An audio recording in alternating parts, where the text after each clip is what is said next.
Hello students, यहाँ पे class 10th chapter number 3 pair of linear equation two variable से मैंने एक क्वेश्चन लिया है जिसको एग्जाम में आने के पूरे चांसेस है। हम देखते हैं क्वेश्चन क्या कहता है, उसको किस तरीके से सॉल्व करते हैं।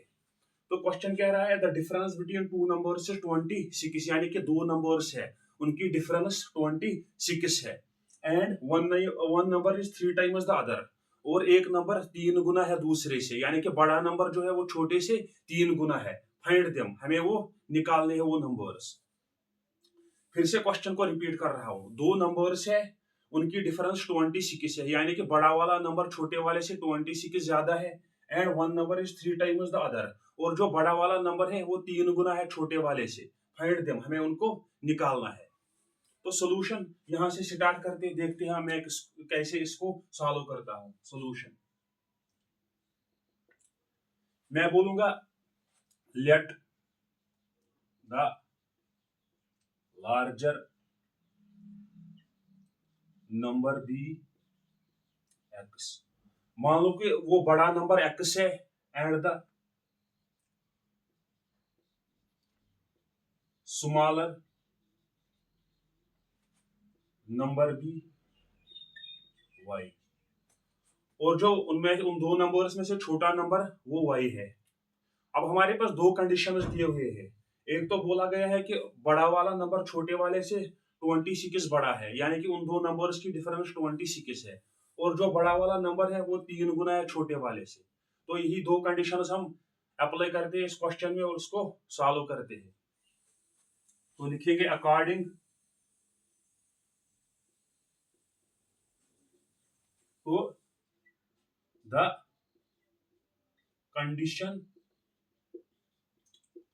फर्स्ट, यानी कि पहले वाली कंडीशन क्या बोलती है, अगर मैं बड़े वाले नंबर में से छोटा वाला नंबर माइनस करूं तो डिफरेंस 26 आ जाए। यानी कि ये बोल रहा है दो नंबर्स की डिफरेंस 26 है, तो बड़े वाले नंबर में से अगर मैं छोटा वाला नंबर माइनस करूं तो डिफरेंस ही तो आएगी जो कि 26 है। इसको नाम रखूंगा मैं इक्वेशन नंबर फर्स्ट। ऐसे ही दूसरी कंडीशन क्या है, according to the second condition. तो दूसरी कंडीशन हमें बोलती है कि जो बड़ा वाला नंबर है वो छोटे वाले से 3 गुना है, छोटे वाले का 3 गुना है। तो कैसे लिखेंगे, हम लिखेंगे x जो कि बड़ा वाला नंबर है ये बराबर हो जाएगा अगर हम छोटे वाले नंबर को 3 से मल्टीप्लाई करेंगे, यानी कि बड़ा वाला नंबर जो है वो छोटे वाले से 3 गुना है। ये हमारे पास कंडीशन सेकंड बन गई और इक्वेशन नंबर सेकंड इसका नाम रखेंगे। तो हमारे पास अब pair of linear equation two variables बन गए। ये रही एक इक्वेशन, ये रहा दूसरा इक्वेशन। तो मैं लिखूंगा, हम put the value of x in equation first.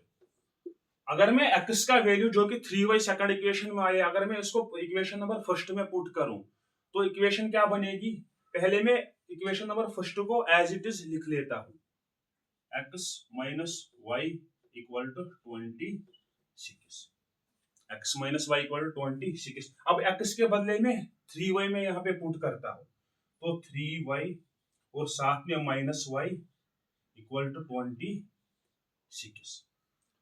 ये करने से क्या हुआ, ये करने से ये हुआ कि ये जो इक्वेशन अब बन गई linear equation in one variable बन गई, यानी कि इसमें अब टू वेरिएबल्स नहीं रहे, इसमें एक ही वेरिएबल रहा। अगर हमारे पास एक वेरिएबल और एक इक्वेशन होती है तो हम उस वेरिएबल का वैल्यू आसानी से फाइंड आउट करते हैं। तो 3y में से जब माइनस y करेंगे तो आंसर क्या आएगा, 2y इक्वल टू 26। 2y बराबर आ गया 26, यानी कि y बराबर आ गया 13। y किसके बराबर में आ गया, यानी कि 26 डिवाइड बाई 2 इक्वल टू 13। तो यहाँ पे हमारे पास y का वैल्यू आ गया। अब हमें x का वैल्यू निकालना है। तो मैं बोलूंगा, मैं y का जो वैल्यू है ये इक्वेशन सेकंड में मैं पुट करूंगा। तो मैं बोलूंगा put the value of y in equation second, we get, जो हमारे पास y का वैल्यू 13 आया, अगर मैं इसको इक्वेशन सेकंड पे पुट करूंगा तो x का वैल्यू खुद ब खुद निकल के आ जाएगा। तो x equal to 3y, x equal to 3 into Y के बदले 13, 3 इंटू 13, तो x किसके बराबर में आ गया, 3 इंटू 13 हो गया 39, तो x का वैल्यू आ गया 39। तो मैं बोलूंगा फिर therefore the numbers are, therefore the two numbers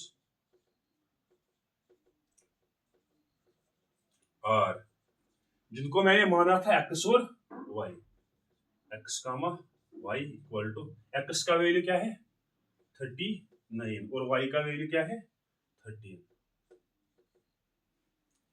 आप क्रॉस चेक भी कर सकते हैं क्या ये जो वैल्यू है ये ठीक है या गलत, तो हम कंडीशन में इसको डालते हैं और देखते हैं क्या ये सेटिस्फाई करता है।